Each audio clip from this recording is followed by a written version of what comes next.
ভাই মানুষজন ছিল, ফারিয়া ছিল।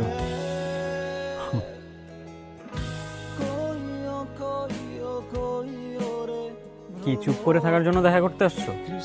আচ্ছা তোমাকে আর কতবার বলবো, আমার এক কথা বলতে আর ভালো লাগে না। কোন কথা বারবার বলতে ভালো লাগে না? তুমি জানো না আমার ফ্যামিলি সম্পর্কে তো তুমি ভালো করেই জানো, তাই না? হ্যাঁ জানি, জানবো না কেন? কি ঘোড়ার ডিম জানো তুমি? 2 দিন পর পর বিয়ের প্রপোজাল আসতেছে, আমি আর কত থামাইতে পারি? বাদ দিয়ে রাস্তায় রাস্তায় ঘুরতেছি, জব খুঁজতেছি, আর কি চাও? কিচ্ছু চাই না, পারলে ভালো একটা জব ম্যানেজ করো, আর না হলে এই রিলেশনশিপ ভাঙতে একটুও টাইম লাগবে না।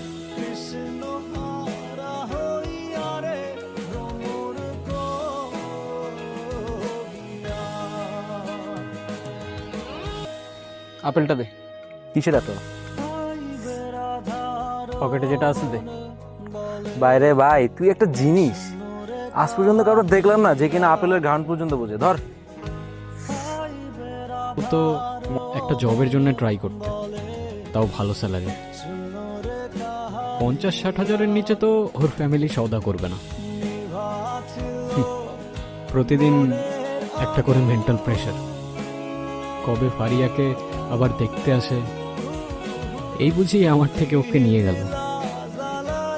মনের মধ্যে সবসময় একটা ভয় কাজ করতো। তুমি ভালো করেই জানো আমি কেন রিপ্লাই করতে পারি। আমার সিচুয়েশনটাও তো একটু দেখো। ও আমি আমার দিকটা দেখতেছি, তুমি আমাকে সেলফিশ প্রুভ করতে চাইতেছো তাই না? আমি তোমার সেলফিশ কখন বললাম? প্লিজ কথাগুলোর এমনি তুমি টুইস্ট করো না।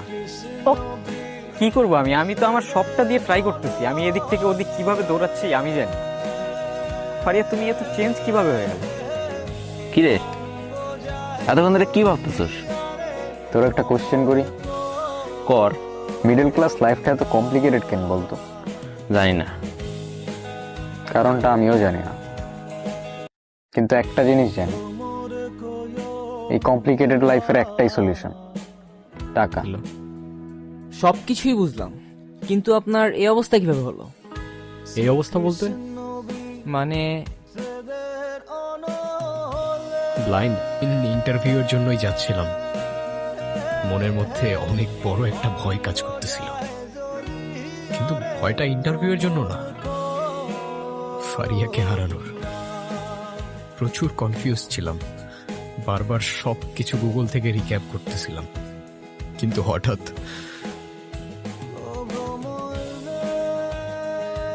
মনে হচ্ছিল এটাই আমার লাইফের শেষ দিন। চোখের সামনে সবকিছু অন্ধকার হয়ে যাচ্ছিল, অথচ 2 মিনিট আগে সেন্সে আসলাম তখন সব